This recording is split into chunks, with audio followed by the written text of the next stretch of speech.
이상원 교수님께서는 저와 여러분이 잘 알고 있는 것처럼 지금 총신대에서 진리를 외치다가 불의한 일을 당하고 계십니다. 그래서 많은 분들께서 지금 응원하고 계시고 그리고 같이 기도하고 있고 눈물로서 같이 싸우고 계신데, 특별히 오늘 이상원 교수님께서 직접 나오셔서 그동안 외쳤던 진리와 그 강의들에 대해서 여러분들에게 강의를 해주십니다. 그래서 여러분들도 이 강의를 듣고 마음 깊숙이 새기셔서 우리가 다 같이 이 강의가 불의한 이 일을 인해서 없어지는 것이 아니라 한국 가운데 다시 한번 울려 퍼질 수 있도록 우리가 응원하는 마음으로, 기도하는 마음으로 우리 큰 박수로 환호로 교수님을 모시도록 하겠습니다. 네.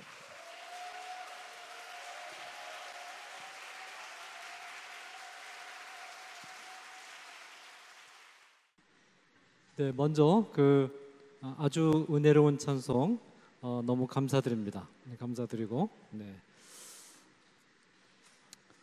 동성애자들이 자신들의 단체와 활동에 대한 상징으로 무지개를 내세웠는데, 이 동성애자들이 내세운 무지개 색상은 6개입니다. 이게 참 다행입니다. 만약 7개를 내세웠다면 더 큰 혼란이 생길 뻔했는데, 이 동성애자들이 어떤 의도와 과정을 통해서 6색상을 내세웠던 간에 6색상 무지개는 동성애자들의 의도 여부와는 무관하게 동성애의 영적인 특징을 그대로 드러내는 상징이 되었습니다. 성경에 등장하는 중요한 숫자들은 모두 상징적인 의미를 담고 있습니다. 7이라는 숫자는 완전함을 뜻하는 숫자입니다. 그러면 6은 무엇을 상징할까요? 6은 7에서 하나가 모자랍니다. 따라서 6은 영적으로 교만해서 하나님에게만 있는 완전함의 경지에 이르려고 시도했다가 완전함에 이르는 일에 실패하고 하나님으로부터 징벌을 받고 타락한 천사인 사탄을 상징하는 숫자입니다. 그래서 666이 사탄을 상징하는 숫자가 되는 것이죠. 따라서 이 동성애자들이 6색상 무지개를 상징으로 내세운 것은 동성애가 사탄의 이름을 스스로 드러내는 것입니다. 원래 무지개는 노아의 홍수가 끝난 다음에 이 세상을 다시는 물로 멸망시키지 않으실 것을 약속하신 하나님의 은혜의 복음을 담은 아름다운 영적인 상징이었습니다.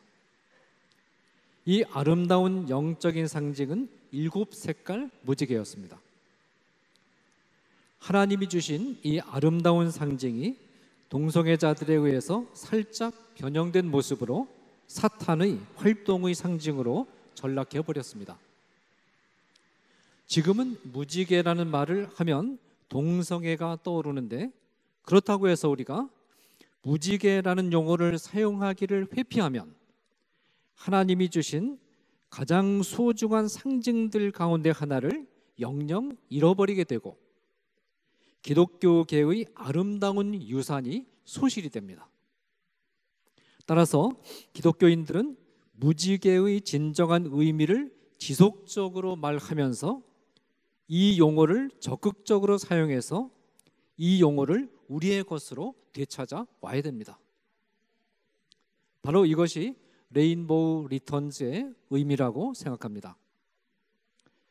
많은 방해와 어려움 속에서도 레인보우를 되찾아오자 라는 모토를 내걸고 운동의 전면에 나서서 헌신하고 계시는 여만섭 원장님과 김영현 전수사님을 비롯한 동력자들에게 깊은 고마움을 표하며 앞으로도 믿음 안에서 계속 분투해 주시기를 간절히 부탁드립니다. 여만섭 원장님으로부터 6월부터 연말까지 제2회 오프라인 아카데미에서 동성애에 관한 연속 강의를 해달라는 부탁을 받고 무엇을 말할까 생각하고 기도하던 중에 이 기회를 이용해서 고대 근동, 구약시대, 중간기 시대, 신약시대 그리고 로마 시대를 아우르면서 성경이 말하는 동성애를 전체적으로 정리해 보는 것이 좋겠다라는 생각을 하게 되었습니다. 따라서 이 강의는 각 달마다 독립된 주제들을 다루지만 6월부터 시작해서 12월까지 하나의 연속된 시리즈 강의 형태가 될 것입니다. 오늘은 특별히 세 가지 주제를 먼저 다루게 되는데, 첫째는 창세기 1장과 2장의 차이 문제, 두 번째는 노아의 가나안 저주 문제, 그리고 세 번째는 고대 메소포타미아 근동 문명에 나타난 동성애 실상, 이 세 가지를 먼저 여러분과 같이 생각해 보고자 합니다. 하나님은 인간을 창조하시는 바로 그 시점에 종말의 날까지 모든 인류에게 적용되는 보편적이고 절대적인 성 질서를 정해 놓으셨습니다. 창세기 1장 27절과 28절은 이렇게 선포합니다. 하나님이 자기 형상 곧 하나님의 형상대로 사람을 창조하시되 남자와 여자를 창조하시고 그들에게 복을 주시며 하나님이 그들에게 이르시되 생육하고 번성하여 땅에 충만하라.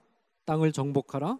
바다의 물고기와 하늘의 새와 땅에 움직이는 모든 생물을 다스리라 하시니라. 이 명령은 문화 대명령으로 알려진 본문입니다. 이 문화 대명령은 뒷부분부터 거꾸로 순차적으로 내용을 살펴보면 이해가 잘 됩니다.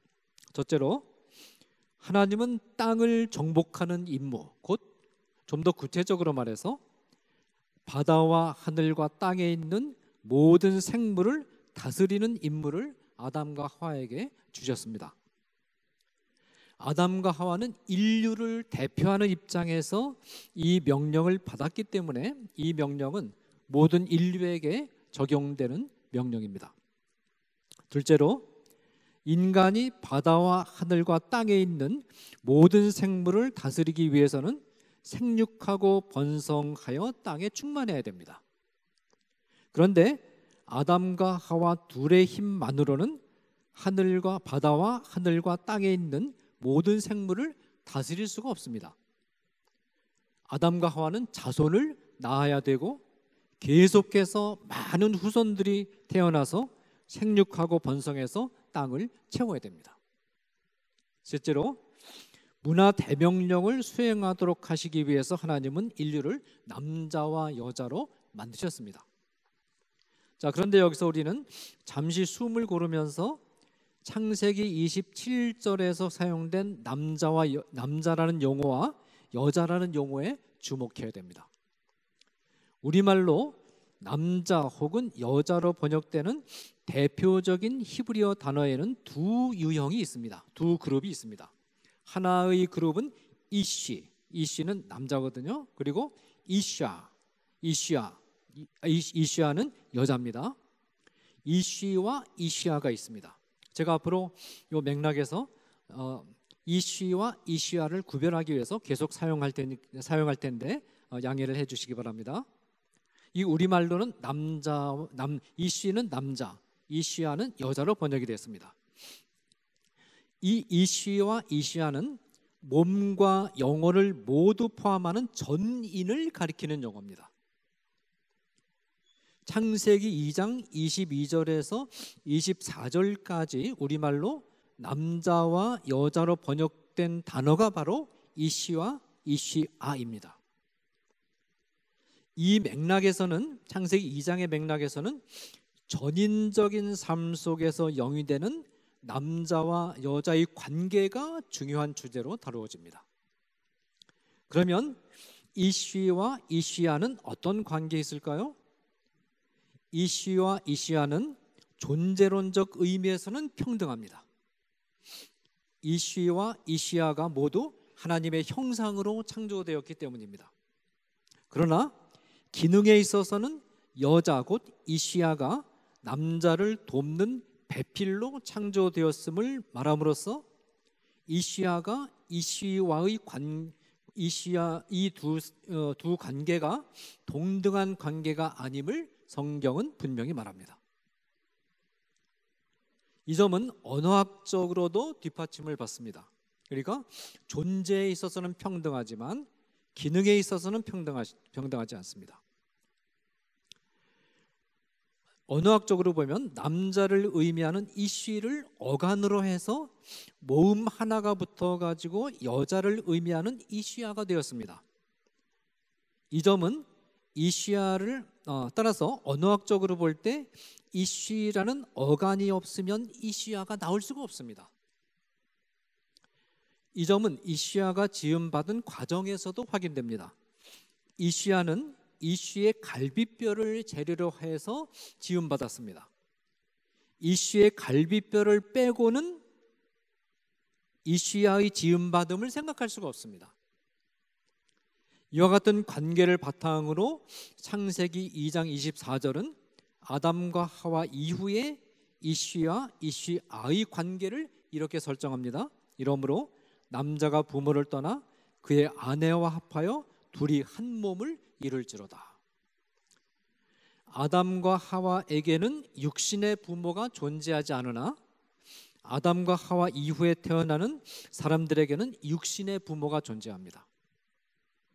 육신의 부모 밑에서 자라는 이쉬는, 남자는 일정한 연령에 도달하면 부모의 보호를 벗어나서 이쉬아, 여자와 합해야 됩니다.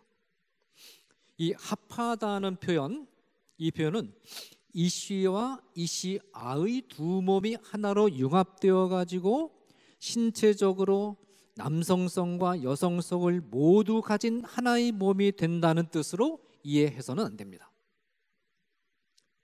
합하다로 번역된 동사 다바크는 밀착하다, 밀착하다는 하나가 되는 게 아니죠. 친밀하고 가까운 거리를 유지하다, 가깝게 접근하다, 두 다른 실체가 가깝게 접근해 있는 상태를 묘사한 단어입니다.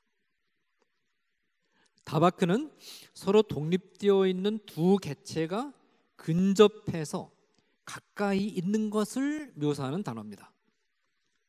이처럼 이쉬와 이쉬아가 가까이 근접해서 지낼 때 무엇을 목표로 생활해야 되느냐? 한 몸이 되는 것을 목표로 하고 생활해야 됩니다. 자, 한 몸이라는 표현에 대해서는 다음과 같은 논점에 주목해야 됩니다. 첫째로, 본문은 한 몸을 이룰지로다라고 말하고 있습니다. 이룰지로다라는 히브리어 문장은 미완료 문장이라는 것인데, 이 미완료 문장은 보통 명령형으로 번역이 됩니다. 그러므로 이 문장은 한 몸을 이루어야 한다라는 뜻입니다. 한 몸이라는 표현은 아주 이상적인 상태를 묘사하는 표현으로서 모든 부부가 지향해야 될 하나의 표대, 목표입니다.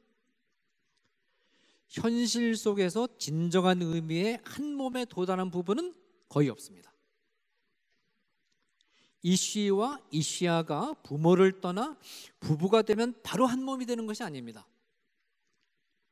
부부가 된 이쉬와 이쉬아는 한 몸이 되기 위해서 부단히 노력해야 됩니다. 이것은 우리의 목표입니다. 둘째로, 합해서라는 표현과 마찬가지로 이보다 훨씬 더 강한 표현인 한 몸도 이쉬와 이쉬아가 신체적으로 융합이 되어 가지고 남성성과 여성성을 동시에 지닌 자웅동체 또는 양성적 존재가 된다는 뜻으로 이해해서는 안 됩니다. 이쉬와 이쉬아는 서로 독립된 두 객체들로서 하나로 융합될 수가 없습니다. 대체될 수도 없습니다. 셋째로, 한 몸이라는 표현은 상호 보완적 관점에서 이해해야 됩니다. 섞일 수 없는 독립된 두 객체들이 서로의 독립성을 유지하면서 기능의 관점에서 상호 보완적으로 가까이 접근하거나 밀착해서 온전하게 작동되는 상태를 표현한 것이 한 몸입니다. 이것은 한 몸이라는 것은 기능적 관점입니다. 열쇠와 자물쇠를 생각하면 도움이 되죠. 열쇠는 자물쇠가 될 수 없고 자물쇠는 열쇠가 될 수 없습니다.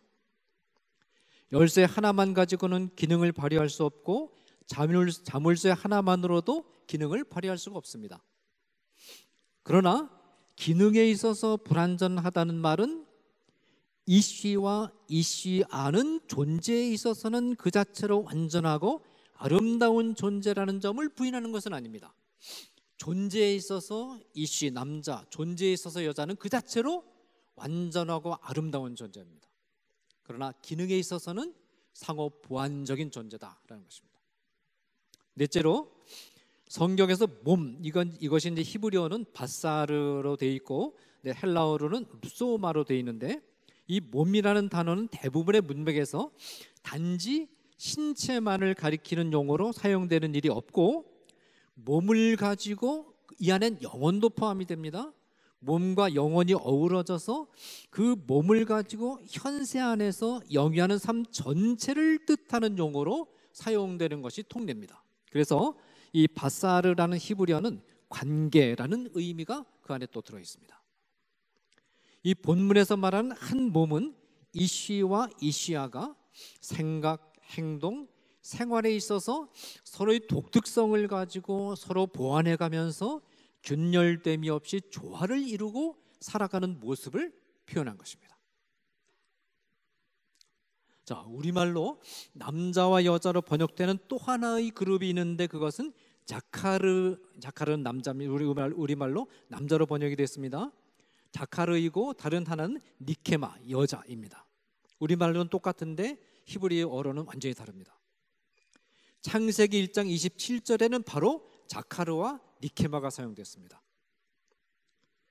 생육하고 번성하기 위해서는 자녀를 낳아야 되며, 자녀를 낳기 위해서는 자카르와 니케마 사이에서 성관계가 이루어져야 됩니다.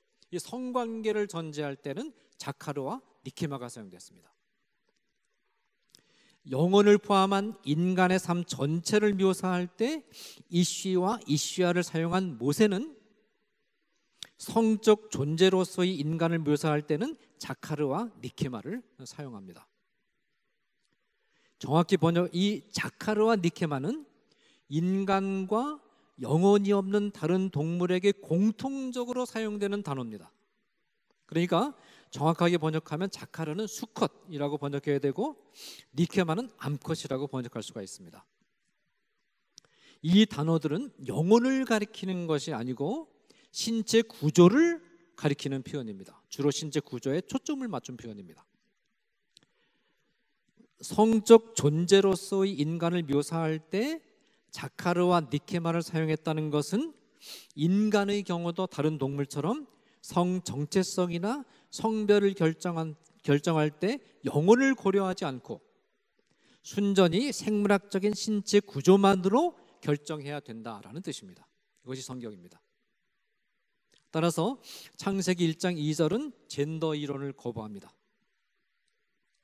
다른 동물의 경우와 마찬가지로 인간의 경우도 성 정체성과 성별은 염색체와 생식기 구조에 의해서 결정이 됩니다. 염색체가 XY이고 이 염색체가 주는 정보에 따라서 남성 생식기 구조가 형성되면 남자고, 다른 게 필요 없습니다. 그것만 결정이 되는 거예요. 염색체가 XX이고 이 염색체가 주는 정보에 따라서 여성 생식기 구조가 형성되면 여자입니다. 그리고 그것으로 끝입니다. 성별과 성 정체성을 결정할 때는 어떤 인간의 사상이나 주관적인 정서가 개입될 여지가 없습니다. 성적 존재로서의 자카르와 니케마도 상호 보완적으로 역시 이해해야 됩니다. 열쇠는 자물쇠와 만나야 제 기능을 100% 발휘할 수 있습니다. 열쇠와 열쇠가 만나고 자물쇠와 자물쇠가 만나면 기능을 전혀 발휘할 수 없는 것처럼, 자카르가 성관계를 갖거나 남자가 남자와 성관계를 갖거나 니케마가 니케마와 성관계를 가지면, 여자가 여자와 성관계를 가지면 성관계를 통해서 자녀를 출산하는 것은 전적으로 불가능하고 문화 대명령을 수행할 수가 없습니다. 인간의 신체는 심장, 혈관계, 호흡기계, 신경계, 생식계라는 4대 핵심 계통으로 구성되어 있다고 하는데, 이 가운데 심장 혈관계나 호흡기계나 신경계는 다른 신체의 도움이 없이 한 몸 안에서 자율적으로 작동할 수 있습니다. 그러나 생식계만은 다른 성을 가진 배우자와 관계하지 않으면 작동될 수 없습니다. 예컨대 남성 생식기는 정자만을 생산하고 여성 생식기는 남자만을 생산합니다. 정자 혼자만으로는 자녀 생산과 관련해서 아무 기능도 할 수 없고 난자 하나만으로도 역시 아무 기능도 할 수가 없습니다. 정자와 난자가 만나야 생명이 탄생합니다. 또한 자카르와 니케마는 성과 출산에 관한 한 그 특성들이 정반대이기 때문에 서로 교환하거나 대체할 수가 없습니다. 예를 들어서 남성에게는 자궁이 없기 때문에 아이를 잉태하고 낳을 수가 없습니다. 그것은 여성 고유의 역할입니다. 그래서 여성은 산자의 어미가 되는 것입니다. 뿐만 아니라 남성은 갓 태어난 아이에게 젖을 먹여서 키울 수가 없습니다. 호르몬 분비에 있어서도 자카르와 니케마는 현격한 차이를 보여주는데 어떤 조사에 따르면 자카르의 경우에 니케마보다 평균 약 1000배 더 많은 테스토스테론이 흐르고 있는 것으로 조사가 되었습니다. 이것은 인위적으로 바꿀 수가 없는 것입니다. 자, 이 정도로 해서 창세기 1장과 2장에 나타난 내용을 우리가 살폈고, 두 번째는 노아의 가나안 저주 사건, 창세기 9장 20절에서 27절에 기록된 사건입니다. 인류의 첫 시조인 아담과 하와 이후에 등장한 인류는 노아의 홍수 때 노아의 8식구, 노아와 그의 아내, 그의 세 아들 셈, 함, 야벳과 그의 세 아내를 제외하고는 모두 죽었기 때문에 현대의 인류 문명과 연속성을 가진 문명은 사실상 노아의 홍수 이후에 노아의 8식구로부터 시작됐다고 봐야 됩니다.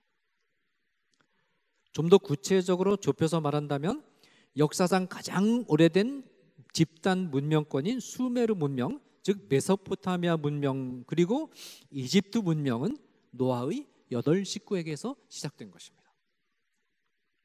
이 사실은 창세기 9장 18절 19절 말씀에 방주에서 나온 노아의 아들들은 셈과 함과 야벳이며 함은 가나안의 아버지라 노아의 이 세 아들로부터 사람들이 온 땅에 퍼지니라 라는 말씀을 통해서 확인됩니다. 홍수 이후 노아의 가족들의 활동에 관한 특별한 기사가 처음 등장한 것은 창세기 9장 20절에서 27절까지입니다. 여러분, 이 사건은 굉장히 중요한 사건입니다. 성경이 이 사건이 특별히 들어있다고 하는 것은 이 사건이 굉장히 의미 있는 사건이기 때문에 노아의 홍수가 끝난 뒤에 인류 문명이 시작되는 시초를 알리면서 이 사건을 하나님께서 집어넣으신 것입니다. 이 본문에는 노아가 포도주에 취해서 장막에 누웠을 때 세 아들이 아버지 노아에게 한 행동을 기록하고 있습니다. 본문을 단순하게 보면 함은 아버지의 하체를 본 반면에 셈과 야벳은 아버지의 하체를 보기를 피하고 뒷걸음질로 들어가서 아버지의 벗은 몸을 가려 주었다라고 되어 있고, 동시에 술에 취한 상태에서 깨어난 노아가 함이 자기 몸을 보았다는 사실에 근거해서 함의 아들 가나안을 저주한 것으로 되어 있습니다. 그러나 이 본문을 이렇게 단순하게 해석하는 것은 여러 가지 무리가 뒤따릅니다. 첫째로, 누군가의 벌거벗은 몸을 우연히 본 우발적인 행위가 무서운 저주의 대상이 되는 것이라면 이 행위가 얼마나 큰 죄인가를 보여주는 관행, 즉 우발적으로 어떤 사람의 벗은 몸을 스쳐 지나가듯이 봤다. 이 행위가 굉장히 저주를 받을 만큼 그런 무서운 행위가 되는 것이 사실이라면 이런 관행을 보여주는 기록이 있어야 되는데 그런 기록이 전혀 없습니다. 둘째로, 노아가 저주를 내렸다는 말은 함이 한 행동이 단순히 우발적으로 노아의 벗은 몸을 본 것이 아니고 인륜상 도저히 용납할 수 없는 심각한 도덕적 악행임을 암시하는 것입니다. 만일 이런 심각한 죄가 아니고 함이 그냥 악의가 없이 장막 안으로 들어갔다가 우연히 노아의 벗은 몸을 본 것인데, 이런 행동에 대해서 노아가 후손을 축복하는 자리에서 무서운 저주까지 내렸다고 하게 되면 노아는 아주 편협하고 고약한 노인이 됩니다. 경건한 노아가 정신이 멀쩡한, 특별히 이 노아가 저주를 내린 것은 술에 취한 상태에서 한 것이 아니고 술에서 깨어나서 정신이 멀쩡한 상태에서 했다는 사실에 주목해야 됩니다. 경건한 노아가 정신이 멀쩡한 상태에서 편협하고 고약한 노인의 행동을 했다. 이것은 우리가 납득하기 어렵습니다. 셋째로, 노아의 벌거벗은 몸을 본 것은 함인데 왜 엉뚱하게 가나안이 저주를 받았는가 하는 난제가 또 있습니다. 자, 이상과 같은 사실을 고려할 때 이 사건은 함이 노아의 벌거벗은 몸을 우연히 본 행동을 다룬 사건이 아니라는 것을 강력하게 시사합니다. 실제로 원문으로 본문을 분석해보고 그 당시의 상황을 추정해보면 함의 행동이 근친간의 동성강간 행위와 관련되어 있다라는 해석이 가능합니다. 홍수 후에 노아는 농사꾼이 되었고 포도원을 만들고 포도나무를 심었습니다. 창세기 9장 20절에 포도 수확을 거둔 다음에 노아는 포도주를 만들었고 이 포도주를 마시고 취해서 장막 안에서 벌거벗었다. 창세기 9장 2절 그렇게 기록이 되어 있습니다. 여기서 우리는 벌거벗었다라는 동사에 주목해야 됩니다. 이 벌거벗는다고 번역되는 동사는 갈라라는 히브리어인데 본문에서는 이 태가 히트파일형이라는 그런 태로 되어 있습니다. 이 히브리어에는 7개의 태가 있는데 그 중에서 히트파일이라는 제일 나중에 나오는 그런 태로 기록되어 있습니다. 표현되어 있습니다. 히트파일은 일종의 수동제기 동사인데 자기 스스로 옷을 벗다라고도 해석될 수 있고 누군가에 의해서 벗겨지다라고 해석될 수가 있는데 이 수동적인 의미가 강하게 들어있는 동사입니다. 제 판단에는 두 번째 해석이 맞는 것 같습니다. 통상적으로 술에 취한 사람이 스스로 옷을 벗는 일은 거의 없습니다. 그죠? 그냥 옷 입은 대로 자지. 옷 벗어야 되겠다. 그리고 옷 갈아입어야 되겠다. 그러고 자는 일이 없지 않습니까? 술 취한 사람은 인사불성이 되어서 옷 벗을 생각도 하지 않고 침대에 누워 자는 것이 통례이기 때문입니다. 술에 취한 그 주사 습관은 옛날이나 오늘날 거의 똑같아요. 차이가 있는 게 별로 없어요. 술에 취한 사람은 보통 다른 사람이 옷을 벗겨주기 마련입니다. 따라서 누군가가 노아의 옷을 벗겼다고 번역하는 것이 자연스럽습니다. 그런데 술에 취해서 잠든 노아의 옷을 누가 왜 벗겼느냐라는 것입니다. 술에 취했다고 해서 하체를 가린 옷을 평범한 상황에서 벗겨야 될 이유가 없죠? 왜 벗깁니까? 그냥 차도록 내버려 두면 되죠. 옷을 다 입고 누워 있는데 그냥 내버려 두면 되지 않습니까? 그걸 벗길 이유가 없는 것입니다. 또 본인 자신도 벗을 능력도 없고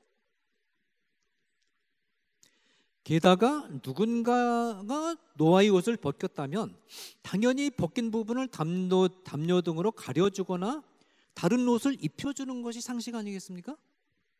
그런데 본문은 노아의 옷이 벗겨진 상태로 방치되어 있었습니다. 벗은 다음에는 그대로 내버려 둔 겁니다. 이것은 평범한 행위가 아닙니다. 더욱이 구약 성경에서 벌거벗다는 단어가 스스로 드러낸다는 뜻으로 사용되든 아니면 다른 사람에 의해서 벗겨짐을 당한다는 뜻으로 사용되든 사람의 신체와 관련되어 사용될 때는 성행위를 뜻하는 용어로 거의 대부분 사용됐습니다. 예컨대 성경은 아들이 아버지의 아내와 근친적인 성관계를 가지는 경우를 표현할 때 아버지의 하체를 드러낸다 그렇게 말합니다. 그래서 신명기 27장 20절에 그의 아버지의 아내와 동침하는 자는 그의 아버지의 하체를 드러내었으니, 그런 표현이 있고, 신명기 22장 30절에 사람이 그의 아버지의 아내를 취하여 아버지의 하체를 드러내지 말지니라 라는 표현이 있고, 에스겔서 22장 10절도 같은 내용을 표현한 것입니다. 네 가운데 자기 아버지의 하체를 드러내는 자도 있었으며, 이것은 전부 성관계를 표현하는 그 구절들입니다. 또 강간당하는 장면을 묘사할 때 벗은 몸을 드러낸다, 그렇게 말합니다. 그래서 이사야서 47장 3절에 내 속살이 드러나고 내 부끄러운 것이 보일 것이라 라는 표현이 있고, 에스겔서 16장 37절에 내 벗은 몸을 그 앞에 드러내 그들이 그것을 다 보게 할 것이며 라는 표현이 있고, 에스겔서 23장 10절에 그들이 그의 하체를 드러내고 라는 표현이 있고, 또 에스겔서 23장 29절에 너를 벌거서 벗은 몸으로 두어서 내 음행의 벗은 몸 곧 내 음란하며 행음하던 것을 드러낼 것이다 라는 표현이 다 강간을 묘사하는 것입니다. 자기 스스로 옷을 벗는 행위도 간음 행위를 가리키는 표현으로 사용됩니다. 에스겔서 16장 36절에 내 정든 자와 행음함으로 벗은 몸을 드러내며, 그래서 70인역에서는 이 단어를 성적인 수치스러움을 뜻하는 헬라어 텐 아스케모수넨으로 번역했는데, 바울도 로마서 1장 27절에서 성교를 가리키는데 바로 이 용어를 사용하고 있습니다. 자, 이렇게 해서 자기가 스스로 몸을 드러내서 벌거벗은 몸이 되든 다른 사람에 의해서 벗김을 당하든, 이 표현은 구약 성경에서 압도적으로 신체와 관련해서 사용될 때는, 하체와 관련해서 사용될 때는 성관계를 뜻하는 용어다라는 것입니다. 22절 전반절은 가나안의 아버지 함이 그의 아버지의 하체를 보았다고 보도합니다. 22절의 첫 절이 함이 장막 안에 있는 그의 아버지의 하체를 보았다고 시작하고 있는 것으로 미뤄볼 때, 함은 아버지의 장막 안에 이미 머물고 있었음이 분명합니다. 함이 장막 밖에 있다가 장막을 들어올리고 아버지의 하체를 흘깃 본 것이 아닙니다. 함이 아버지의 하체를 본 다음에 장막으로부터 나갔다는 말은 있는데 들어갔다는 말이 없는 것으로 볼 때, 함은 장막 안에 이미 들어와 있었음이 분명합니다. 그래서 아버지가 아버지의 옷을 벗겼든지 아버지의 벗은 몸을 봤든지 그렇게 된 것이죠. 벌거벗다거나 벌거벗기다라는 표현이 모두 성관계를 의미하고, 노아가 술에 취해서 항거할 수 없는 상태에 있었기 때문에 함이 한 행동은 아버지 노아에게 근친적인 동성 간의 강간을 범했다라는 추정이 가능한 것입니다. 이와 같은 추정을 더 강화시켜주는 것은 함이 아버지 노아의 하체를 보았다라는 구절입니다. 레위기 20장 17절에는 여자의 하체를 보았다라는 표현과 남자의 하체를 보았다라는 표현이 등장하는데, 이 구절은 형제와 자매 간의 근친 성관계를 가리키는 표현으로 사용되고 있습니다. 같은 모세가 레위기에서 이런 표현으로 사용했다면 같은 표현을 여기서 쓸 때도 같은 용법으로 했다라는 것이 자연스러운 해석이죠.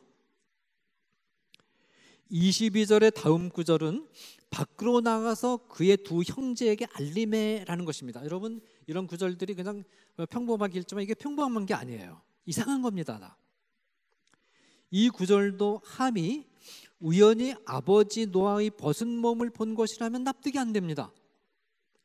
아버지 노아가 벌거벗은 것이 민망했다면 옷을 입혀주면 문제는 간단히 해결되는 거 아니겠습니까?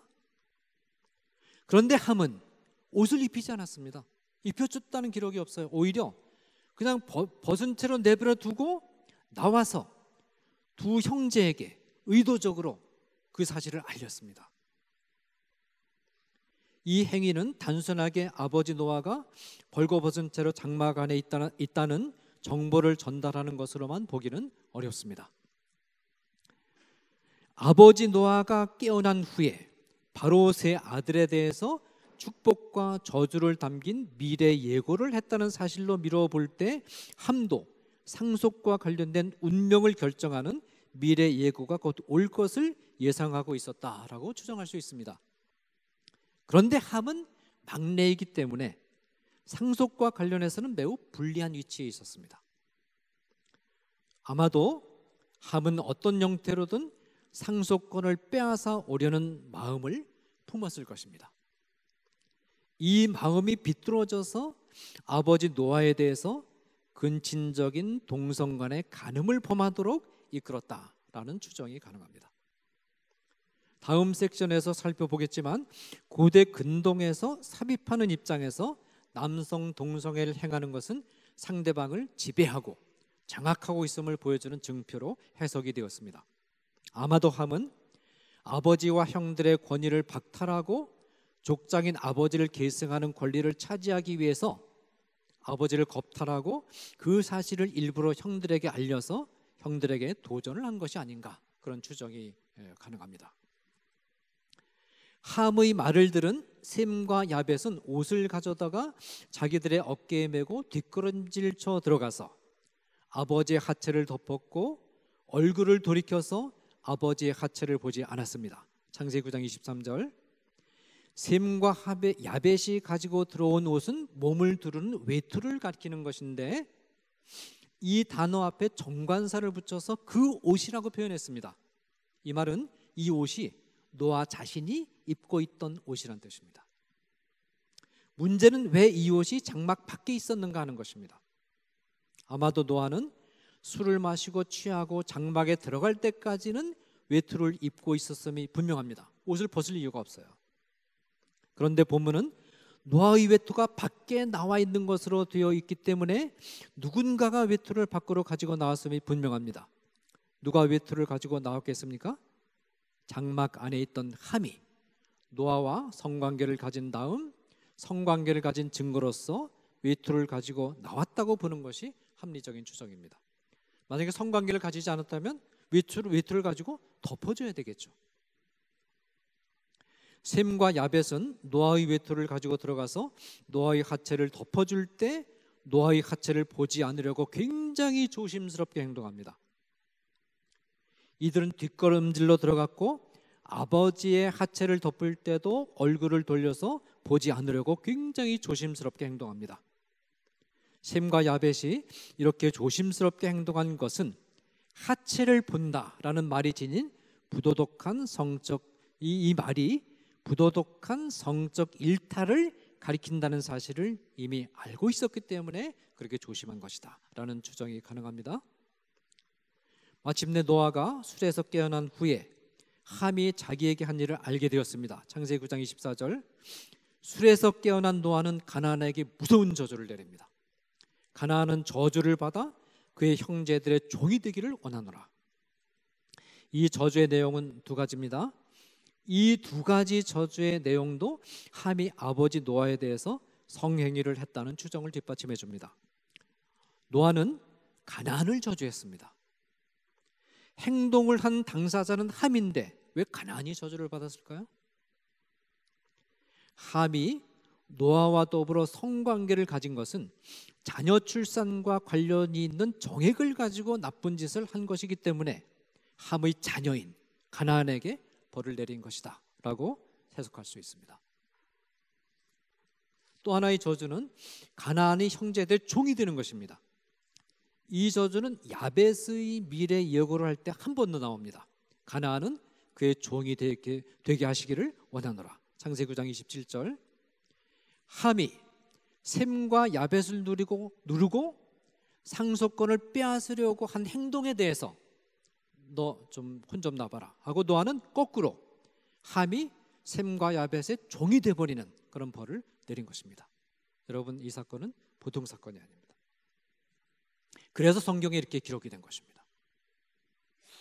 이처럼 가나안의 아버지 함은 홍수 이후에 새롭게 시작된 삶의 시초부터 근친간의 남성 동성 간의 강간 행위를 하는 것으로 출발했고 이후 가나안 부족은 근친상간, 동성애 수간에 깊이 빠져들었고, 이런 관행이 고대 근동의 메소포타미아 문명권 그리고 이집트 문명권에 동성 간의 성관계, 특히 남성 간의 성관계를 퍼뜨리는 단초가 되었다라고 추정할 수 있습니다. 이후 가나안 부족은 성적인 일탈 행위의 온상이 되었습니다. 이 가나안 지역에 남자 간의 성관계가 있었다는 사실은 열왕기상 14장 24절에 그 땅에 남색하는 자가 있었고라는 표현을 통해서 우리가 알 수가 있습니다. 특별히 레위기 18장 3절은 너희가 거주하던 땅 애굽 땅의 풍속을 따르지 말며 내가 너희를 인도할 가나안 땅의 풍속과 규례로 행하지 말고 말한 후에, 그러니까 그 이후에 나오는 내용이 애굽 땅에도 편만한 내용이고 가나안 땅에도 편만한 내용이다, 그런 뜻입니다. 이건 메소포타미아 지방뿐만 아니라 애굽 지방에도 편만한 내용이라는 뜻인데, 그러면서 레위기 18장 6절에서 23절까지 애굽 땅과 가나안 땅에서 성행하는 풍속의 중요한 사례들을 열거하고 있는데, 이것들은 전부 일탈된 성생활과 관련된 것들입니다. 또 레위기 20장 23절에서 내가 너희 앞에서 쫓아내는 족속의 풍속을 따르지 말라라고 말하고 있는데, 여기서 말하는 내가 너희 앞에서 쫓아내는 족속은 가나안 부족을 말하는 것이기 때문에 이 풍속은 가나안 부족의 풍속입니다. 그런데 레위기 20장 전장이 가나안 부족의 왜곡된 다양한 풍속들을 열거하고 있는데, 그중 레위기 20장 10절에서 21절에 성생활에 관한 것들이 나옵니다. 애굽과 가나안의 왜곡된 성생활 풍습, 레위기에서 지적한 성생활 풍습은 세 가지입니다. 가장 많이 언급되는 것은 근친 간의 성관계고, 다른 하나는 남자들 사이의 성관계고, 또 다른 하나는 동물과의 성관계입니다. 자, 이렇게 해서 이제 세 번째 고대 근동에 나타난 동성애를 잠깐 검토를 하겠습니다. 함으로부터 시작된 남성 동성 간의 타락한 성교 관행은 고대 근동 문명권인 메소포타미아 문명권과 이집트 문명권에 급속하게 퍼져나갔습니다. 주전 2000년경에 등장한 메소포타미아의 법전인 중기 아시리아 제국법에 보면 남성 간의 성관계 때문에 발생한 법정 소송 사건을 다룬 두 개의 판례가 있습니다. 하나의 판례는 뭐냐 하면, 어떤 남자가, 이 남자는 귀족입니다, 같은 귀족 계급의 남자 동료가 많은 남자들과 지속적으로 성관계를 가졌다는 소문을 퍼뜨렸다. 이 남자가 이 소문이 진실임을 입증하지 못하면 명예훼손죄로 곤장 50대, 1년 동안 왕을 위해서 일하는 거, 거세당함, 납 1달란트를 지불하는 벌을 받는다, 그런 판례가 있어요. 이 판례는 동성애 그 자체를 다루지 않고 명예훼손죄를 다루는 판례입니다. 그러나 이 판례는 동성애에 대해서 두 가지 중요한 정보를 제공합니다. 첫째로, 이 판례는 당시 아시리아 안에서 동성애가 성행하고 있었음을 보여줍니다. 둘째로, 어떤 남자가 동성 간의 성관계를 했다는 소문을 퍼뜨린 것이 명예훼손 사유가 되고 있다는 말은 동성 간의 성관계가 사람들에게 잘못된 행위로 인식되고 있었음을 뜻합니다. 자, 두 번째 판례는 이렇습니다. 어떤 남자, 이것도 귀족인데 남자 동료와 성관계를 가졌는데 그의 행동이 사실로 확인되면 사람들이 그 남자와 동성 간의 성관계를 가지고 거세시키는 벌을 받는다, 그런 판례가 있어요. 이 판례는 남성 동성 간의 성관계가 사회적 범죄로 인식되어 있었음을 보여줍니다. 그 다음에 그 주전 7세기 이전 어느 시점의 문서로 알려져 있는 바벨론의 예언 문서인 숨마 알루라는 이 문서에 보면 38개의 예언들이 나오는데, 이 예언들 가운데 5개가 남자 동성 간의 성관계와 관련된 것들입니다. 이 5개의 예언들 가운데 2개는 동성애에 대해서 긍정적으로 말합니다. 첫 번째 예언은 남자가 남자 동료를 대상으로 해서 뒤에서 성교, 이것이 항문 성교를 가리키는 것입니다. 뒤에서 선교를 하면 그는 그의 동료들과 형제들을 다스리는 자가 된다. 그렇게 돼 있어요. 이 예언이 우리에게 알려주는 정보는 남성 간의 성관계에서 삽입하는 행위는 삽입당하는 자를 힘으로 지배하는 것을 뜻하는 행위로 인식되었다라는 것입니다. 두 번째 예언은 남자가 남자 성전 창부와 성관계를 가지면 가혹한 운명, 근심이나 환란이 그를 떠날 것이다. 자, 요 예언은 남성 간의 성관계에서 삽입하는 행위는 가혹한 운명을 물리치는 주술과 같은 행위로 인식되었음을 보여줍니다. 그런데 5개의 예언들 가운데 3개는 동성애에 대해서 부정적으로 말합니다. 세 번째 예언은 뭐냐면 남자가 궁정 시종과 성관계를 가지면 공포스러운 일들이 1년 내내 그를 사로잡았다가 그를 떠난다. 그러니까 1년 동안 고통을 당한다는 거죠. 네 번째 예언은 남자 창부처럼 남자들과 성관계를 갖기를 원하는 감옥 안의 남자, 이 남자는 뭐냐면 허가증이 없이 남자 창부의 역할을 하는 남자를 가리킵니다. 에게는 가혹한 운명이 기다리고 있다. 자, 5번째 예언은 집에서 태어난 남자 노예와 성관계를 가지는 남자에게는 가혹한 운명이 기다리고 있다. 자, 이 예언들은 남성 간의 성관계, 삽입하는 입장이든 아니면 삽입당하는 입장이든 이 성관계가 애군을 가져다 주는 것으로 간주합니다. 그러니까 남성 간의 성관계가 어떤 사람들은 길조다, 어떤 사람은 흉조다, 그렇게 이제 본 것이죠. 주전 7세기경의 문서로 알려진 주문연감이라는 책에서는 여자에 대한 남자의 사랑, 남자에 대한 여자의 사랑, 남자에 대한 남자의 사랑을 모두 호의적으로 언급하고 있습니다. 이 언명은 고대 근동에서 남성 간의 성관계가 상하 권력관계에서뿐만 아니라 사람들 사이에서 일반인들에게도 일반화되어 있었음을 보여줍니다. 그러니까 이 동성애 진영에서는 고대에서 문제가 되는 것은 특별한 어떤 권력관계라든지 어떤 신전 숭배 의식 안에서의 동성애만 문제 삼았지 일반적인 의미의 동성애를 문제 삼은 것이 아니다, 그렇게 주장하는데 그건 사실과 다릅니다. 일반적으로도 동성애가 이방 문명권의 편만에 있었고 그것도 문제가 됐다는 것입니다. 이 메소포타미아 문명의 신화들에도 동성애가 광범위하게 나타났습니다. 예를 들어서 길가메시 신화에 등장하는 이 신화는 이제 수메르 문명, 메소포타미아 문명의 기원과 관련된 신화인데, 이 신화에 등장하는 이난나라는 여신, 이 이난나는 수메르어고 이시타르는 아수르어입니다. 이 신은 나중에 이제 비너스와 동일시됩니다. 이 신은 여신인데 양성애적인 특징을 지니고 있었으며 남창이 사제의 역할을 했습니다. 신화인 이난나의 하계 강화라는 그런 문헌에 보면 남창들은 여신을 하계로부터 해방되는 일을 도운 것으로 되어 있습니다. 남창들은 질병이나 기타 곤경들로부터 사람들을 구원해내고 대적을 물리치고 성공을 가져오는 마술적인 능력을 가지고 있는 것으로 간주되었습니다. 남창들은 여자처럼 옷을 입고 화장을 하고 여성성의 상징인 물레가락을 들고 황홀경의 춤을 추면서 거세 의식을 거행했습니다. 여신은 이들을 남자인 동시에 여자 혹은 개인 동시에 여자로 전환시켰습니다. 개는 이제 견을 가리키는 겁니다. 남창들은 돈을 받고 남성 성기를 받아들이는 여성 역할을 하면서 학문 성교를 했습니다. 남창과 성교를 가진 남자는 이 성교를 통해서 여신의 능력에 접근할 수 있는 것으로 간주되었습니다. 그러나 아이러니컬하게도 일상의 삶에서는 남창들은 심한 멸시를 당했고, 그러니까 신전에서는 굉장히 높은 평가를 받았는데 일상의 삶에서는 아주 멸시를 당했습니다. 아주 아이러니컬하죠. 개라는 별칭으로 불렸습니다. 이 개라고 불린 이유는 성교 시에 남자의 성기를 받아들이는 자세가 개와 같았기 때문입니다. 남창들은 엔키가 신 이름입니다.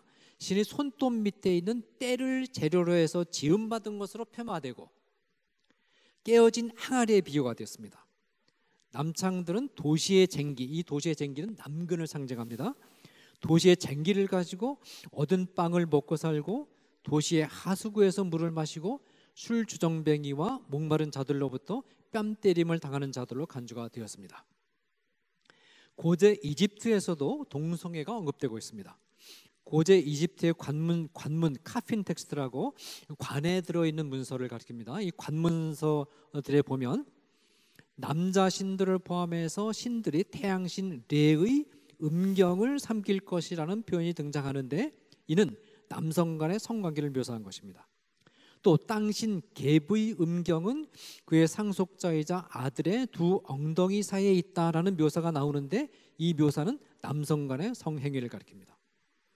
특히 남성 간의 성관계에서 삽입하는 행위는 신이 가하는 해도 두려워하지 않는 용맹을 뜻하는 것으로 간주되었습니다. 이 신화에 나오는 다음과 같은 구절이 이런 관점을 반영합니다. 아툼 신이 나를 주관하지 못한다. 왜냐하면 나는 그의 두 엉덩이 사이에 삽입했기 때문이다. 바로 왕 뉴셀이라는 바로 왕은 주전 2600년경 사람인데, 뉴셀의 시대의 두 미조사는 이제 그 손톱 그 네일 아트를 가리키는 것입니다. 이 미조사와 미용사들의 무덤에 있는 그림에는 두 남자가 손을 잡고 껴안고 코를 만져주는 장면이 나옵니다. 바로 왕 이크나토는 벌거벗은 모습으로 그의 사위이자 섭정임이 분명한 스멘카레의 턱을 쓰다듬고 있는데, 이 묘사도 남성 간의 성행위를 묘사한 것입니다. 후기 헤라클레오폴리탄 비문에는 삽입하는 성인과 받아들이는 청년 간의 동성 성교 행위는 비난받을 만한 것으로서 형사 기소의 대상이 된다라는 문구가 있습니다. 주전 15세기경의 사자의서라는 문헌에 보면 죽은 자가 자기 자신을 변호하면서 하는 고백 안에 이런 내용이 들어있습니다. 나는 나 자신을 더럽히지 않았다. 나는 남자 연인과 성관계를 갖지 않았다. 라는 표현이 있습니다. 에드푸 비문이라는 그 곳에는 여성화된 겁쟁이 혹은 수동적인 남자 성관계 파트너와 결혼하는 것을 금지하는 조항이 있습니다. 이처럼 남자 성관계에서 능동적인 역할을 하는 자도 역시 정죄당했습니다.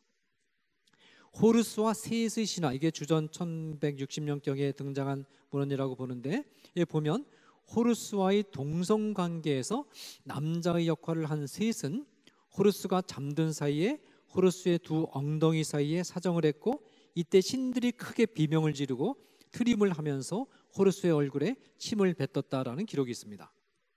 호르스는 정액을 셋의 음식에 섞어 넣는 방법으로 응수했습니다. 호르스는 이 상추의 즙이 정액과 그 당시 동일시되었는데 을 먹었는데, 그 이유는 셋의 학문에 사정을 하기 위해서였습니다. 남성 성관계에서 수동적인 입장에 있는 자는 수치를 당하는 자로 여겨졌습니다. 자, 지금까지 소개한 고대 근동에 나타난 동성애에 대해서 평가를 하고 이제 오늘 강의를 마무리하겠습니다. 첫째로, 고대 근동에서는 주로 남자들과의 성관계가 언급되어 있고, 이 문헌상으로는 여성들과의 성관계에 대해서는 이제 언명이 없다라는 것.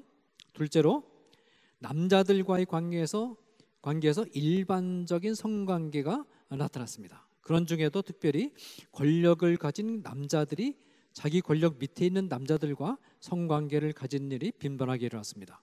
셋째로, 이 남자들 간의 성관계에 대한 이 메소포타미아 문명과 이집트 문명권의 평가에는 일관성이 없습니다. 한편으로는 남자들 간의 성관계를 긍정적으로 평가하는 관행이 있었습니다. 남자들 간의 성관계는 신들과 만나는 통로로 인식되었고, 행운을 가져다주는 행위로 간주되었습니다. 특히 삽입하는 행위는 상대방을 힘으로 지배하는 행위로 해석이 되었습니다. 그러나 다른 한편에서는 남자들 간의 성관계는 사회적 범죄로 간주되기도 했습니다. 그러니까 이방 문명권에서는 두서가 없습니다. 정리된 입장이 없어요. 이랬다가 저랬다가 상황에 따라서 그렇게 바뀌었습니다. 따라서 남자들 간의 성관계를 한 사람은 일정한 형벌을 받아야 됐습니다. 대표적인 형벌이 거세시키는 것입니다. 이 점에 있어서 남성 간의 성관계를 행하는 자에 대해서 사형을 집행할 것을 명령하고 있는 레위기 20장 13절의 명령과 좋은 대조가 됩니다. 특히 삽입을 당하는 것은 이 문명권에서 매우 수치스러운 일로 간주가 되었습니다. 이 남성 장부가 이방 신전에서는 신과 교통하는 통로 역할이라는 매우 중요한 역할을 했으나 신전 밖의 일상의 삶 속에서는 경멸의 대상이 되었습니다. 자, 오늘 강의는 여기까지 진행하고 다음 시간에는 소돔과 고모라 사건 그리고 레위기에 있는 동성애 금지 명령의 의미에 대해서 좀 더 자세히 살펴보도록 하겠습니다. 자, 강의 이것으로 마치겠습니다.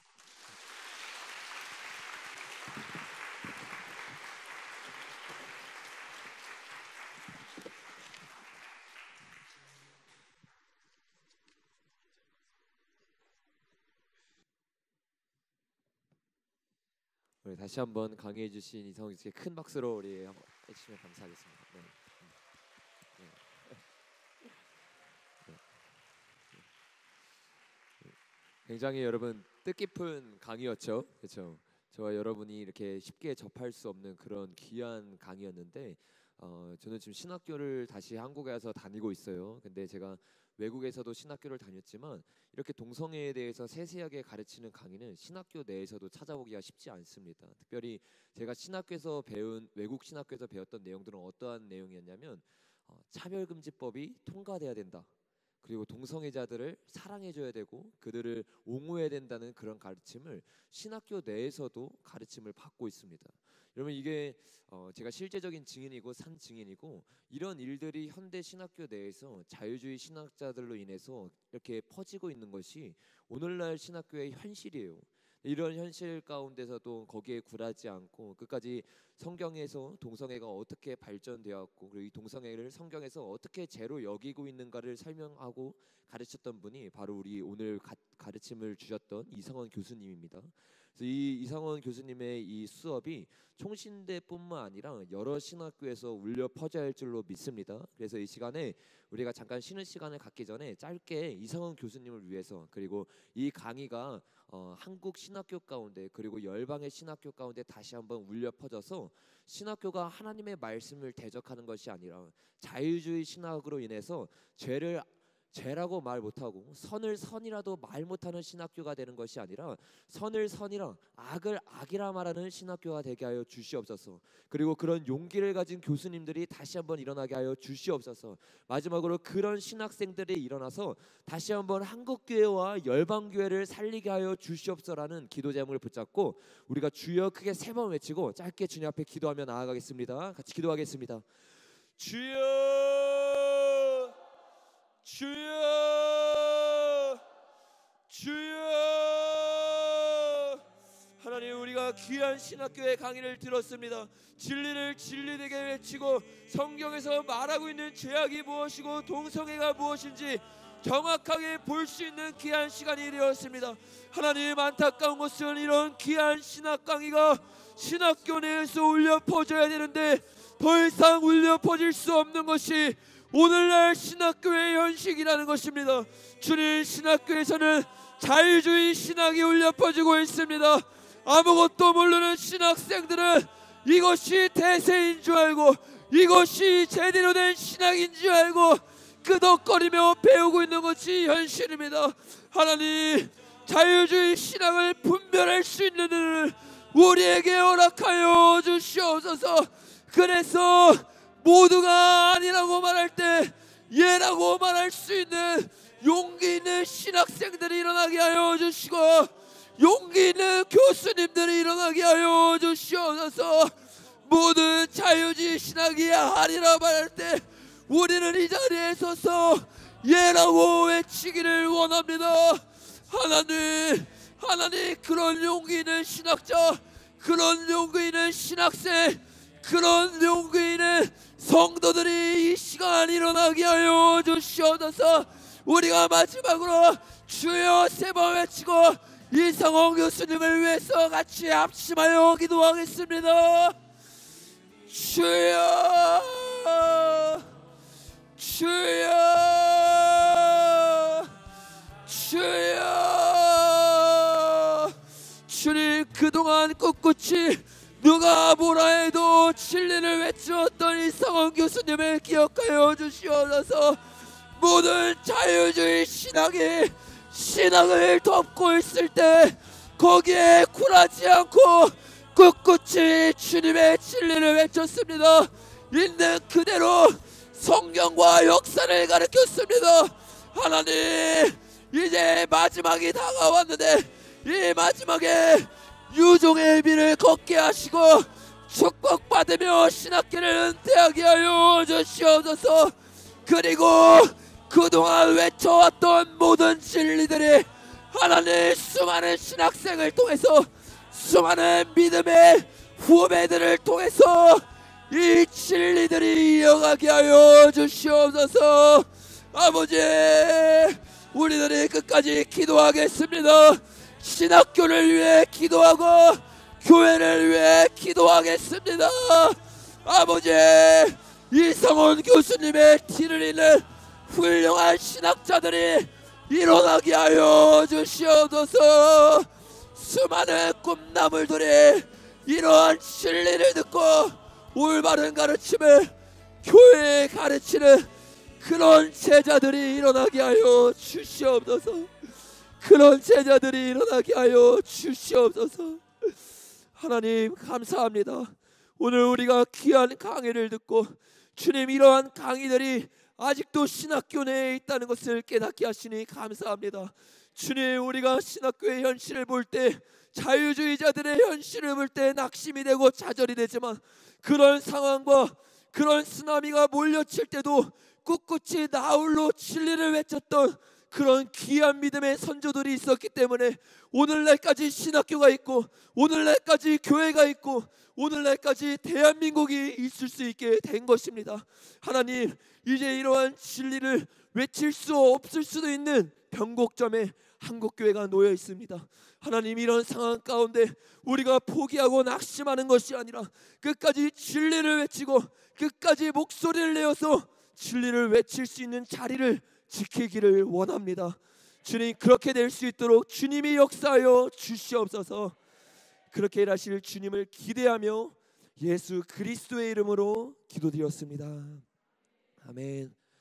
이 시간에 우리가 한 지금 4시 되기 2분 전인데 4시 10분까지 잠깐 화장실 갔다 왔다가 쉬시고 나서 그 다음에 우리 연원서 원장님께서 귀한 강의를 마지막으로 해주시겠습니다. 우리 쉬는 시간 가졌다가 다시 모이도록 하겠습니다.